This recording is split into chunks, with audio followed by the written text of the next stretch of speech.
Hallo liebe Freunde, mein Name ist Alexei Gulaev. Gulaev bedeutet von der russischen Sprache jemand, der spazieren mag. Ja, das ist über mich. Bei mir geht es grundsätzlich um die Reisen. Auf meinem Kanal findest du Videos über Städte und Länder, nach deren Anschauung du bestimmt Lust auf Reisen bekommst. Stöber zur Verfügung gestellte Videos durch, das wird sich auf jeden Fall lohnen. Nun kommen wir zum tatsächlichen Thema des Videos, da die Frage, wie kommt man von Deutschland nach Russland heute noch aktuell ist, habe ich mich entschlossen, ein Video aufzunehmen und meine Erfahrungen mit euch zu teilen, da ich erst vor ein paar Tagen von Russland nach Deutschland zurückgekehrt bin.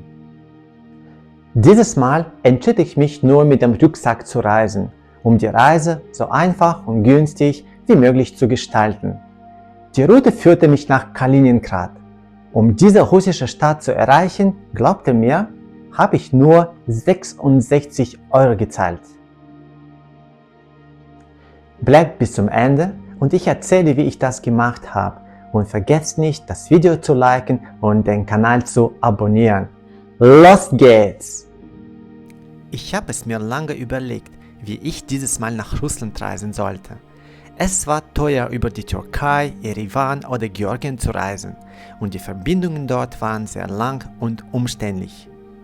Schließlich fand ich eine Möglichkeit, von Dortmund nach Danzig zu fliegen, die Stadt, die an der Ostsee in der Nähe von Kaliningrad liegt.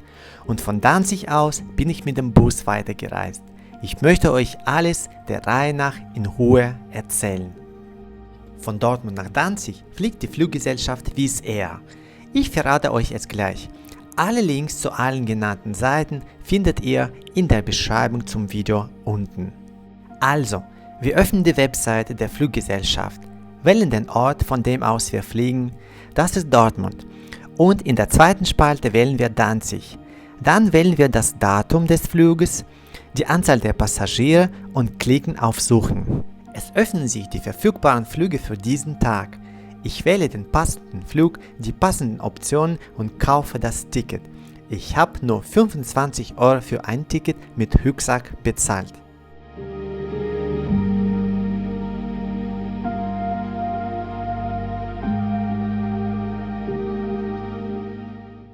Dann öffnen wir die Webseite tutu.ru, damit wir ein Busticket kaufen. Wir wählen dann in den Rubriken Busse aus und geben auch die Richtung an, von wo aus und wohin wir fahren.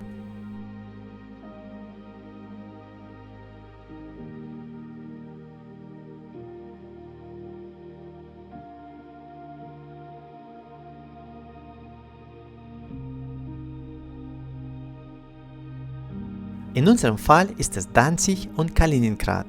Dann wählen wir das Reisedatum und klicken auf Suchen. Auf dem Bildschirm sehen wir den Fahrplan für den ausgewählten Tag.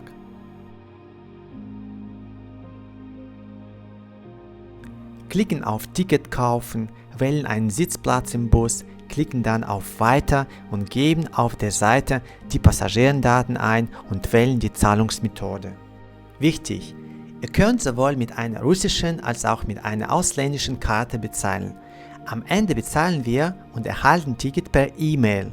Hier zahlen wir 4.400 Rubel oder etwa 44 €.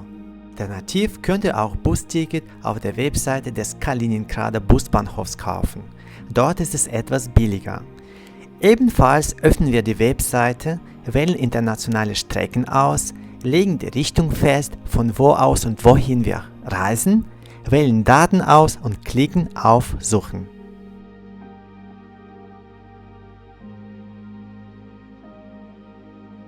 Alle Busse für diesen Tag erscheinen auf dem Bildschirm. Die Adressen von 2 Busbahnhöfen in Kaliningrad und Danzig werden auch auf der Seite angezeigt. Wir wählen den gewünschten Bus aus, kreuzen alle Kästchen an, geben die Passagierendaten ein und voilà! Wir kaufen ein Ticket.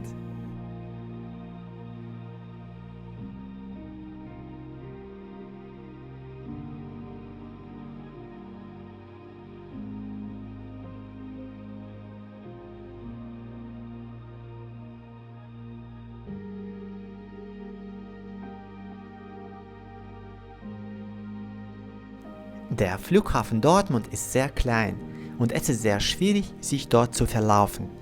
Wir gehen durch die Kontrolle und suchen den richtigen Ausgang für euren Flug. Die Ausgangsnummer finden wir auf der großen elektronischen Tafel mit allen Abflügen. Der Flug aus Dortmund kommt planmäßig um 17 Uhr in Danzig an. Der letzte Bus nach Kaliningrad fährt um 18 Uhr vom Busbahnhof ab. Das ist eine Taxifahrt plus minus 25 Minuten. Wir reisen mit einem Rucksack und können den Bus sicher erreichen, indem wir ein Taxi nehmen, das über die Uber-App leicht zu bestellen ist. Um auf Nummer sicher zu gehen, nimmt man ein Taxi oder verabredet sich mit Freunden, um mit dem Auto bis zum Busbahnhof in Elbląg gefahren zu werden. Da dort hält der Bus und da kann man auch zusteigen. Alternativ kann man auch in Danzig übernachten und am nächsten Tag ohne Nerven den ersten Bus um 6 Uhr morgens nach Kaliningrad nehmen. Überlegt euch, was euch am besten passt. Die Fahrt mit dem Bus bis zur Grenze dauert etwa 1,5 Stunden. Ich muss sagen, dass die Busse recht komfortabel sind. Sauber, weiche Sitze, Klimaanlage und Internet stehen zur Verfügung. Wir überquerten die Grenze in Mamonovo 2.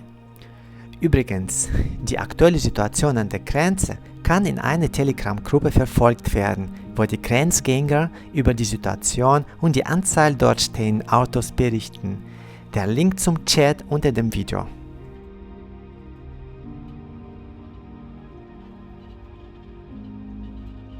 An der polnischen Grenze standen wir etwas länger als sonst, weil vor uns ein Bus stand, der busgleiche Firma, der vor uns Danzig verlassen hatte.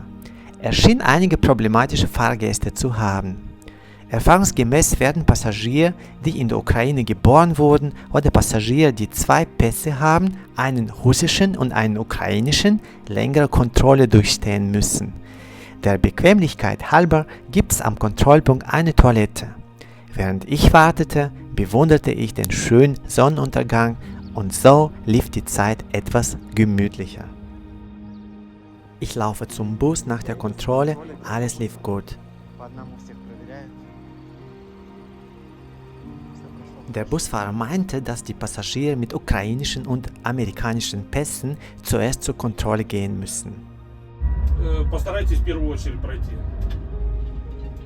Nachdem wir den polnischen Teil der Grenze passiert hatten, erreichten wir den russischen Kontrollpunkt.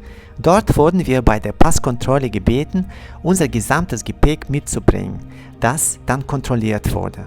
Passagiere mit ukrainischen und amerikanischen Pässen mussten eine Weile warten, da ihnen in einem separaten Raum eine Menge Fragen gestellt wurden. Dann sprach ich mit Tyler, mit US-Amerikaner, und er sagte, er habe Verständnis für solche Kontrollen in heutigen Situationen in der Welt. Und er war sehr froh, wieder nach Russland zu kommen. Dann erzählte er mir sogar, dass er in ein paar Jahren nach Russland ziehen möchte. In Amerika hat er einen Bauernhof mit Kühen und arbeitet als Feuerwehrmann. Nach dem Passieren der Grenze dauert es ungefähr 1 Stunde bis zum Bahnhof in Kaliningrad. Willkommen in Russland. Aus Erfahrung, Reisende mit den deutschen Pässen passieren die Grenze ohne Probleme. Seit letztem Jahr ist das Verfahren zur Erlangung eines Visums für Ausländer nach Russland vereinfacht worden. Jetzt kann das Visum elektronisch beantragt und in 4 Tagen erhalten werden. Link unter dem Video. Wenn ihr von Kaliningrad weiterreist, könnt ihr Flugtickets auf der Webseite von Aviasales kaufen, wo auch mit ausländischen Karten bezahlt werden könnte. Ihr könnt ihr Ticket auch mit deutschen Karten in der App bezahlen, die gerade auf dem Bildschirm zu sehen ist. Also, wir öffnen die Webseite von Aviasales, wählen Zielorte aus, von wo wir abfliegen und wohin wir fliegen, wählen ein Datum und klicken auf Suchen. Alle möglichen Flüge für diesen Tag erscheinen auf der Seite. Ihr wählt den gewünschten Flug aus und stellt ein Ticket aus.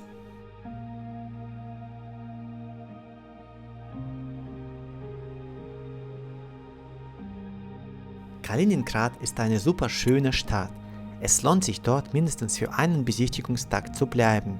Ein Video über die Stadt findet ihr auch auf meinem Kanal oder unter dem erschienenen Link auf dem Bildschirm.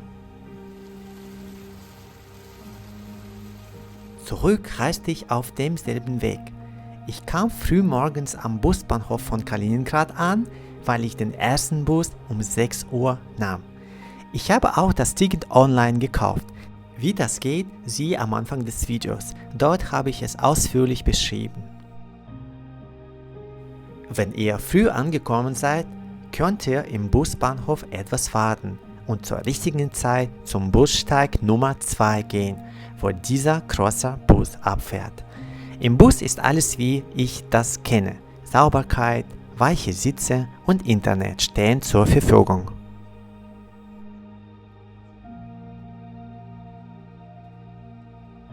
Wir fahren pünktlich los und nach etwa einer Stunde Fahrt durch schöne Landschaften stehen wir an der Grenze bei Mamonovo 2.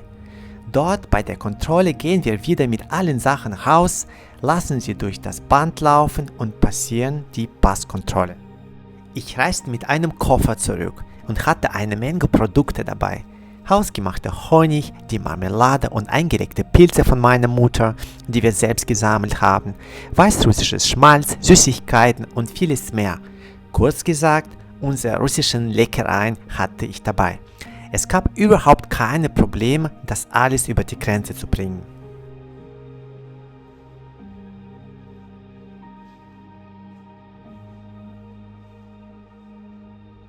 Genauso wie bei der Einreise wurden Bürger mit 2 Pässen, russisch und ukrainisch, und Bürger mit amerikanischen Pässen bei der Kontrolle aufgehalten. Wenn ihr solche Fahrgäste in Ihrem Bus habt, sollt ihr geduldig bleiben. Wir haben mehr als 6 Stunden für die Zollabfertigung gebraucht, anstatt 2 oder 3 Stunden, wie es meistens der Fall ist. Wir wurden sogar von 2 Bussen gleicher Firma überholt, die uns gefolgt haben. Die Leute waren nervös und ungeduldig, da viele davon verspäteten sich für Flugzeuge und Züge aus Danzig. Am Ende waren wir zu spät dran. Insgesamt lief alles gut und wir haben es bis zum Flughafen Danzig geschafft. Allerdings hat es ein bisschen länger gedauert, als wir alle da im Bus gedacht haben. Deswegen seid ihr vorsichtig mit der Planung von euren Flügen und Fahrten von Danzig, weil niemand weiß, wie lange es dauern kann bei der Kontrolle an der Grenze. Wenn dieses Video für euch nützlich war, kommentiert es, abonniert den Kanal. Eure Aktivität unterstützt meine Tätigkeit sehr stark und motiviert mich, neue Videomeisterwerke zu schaffen. Ciao, amigos!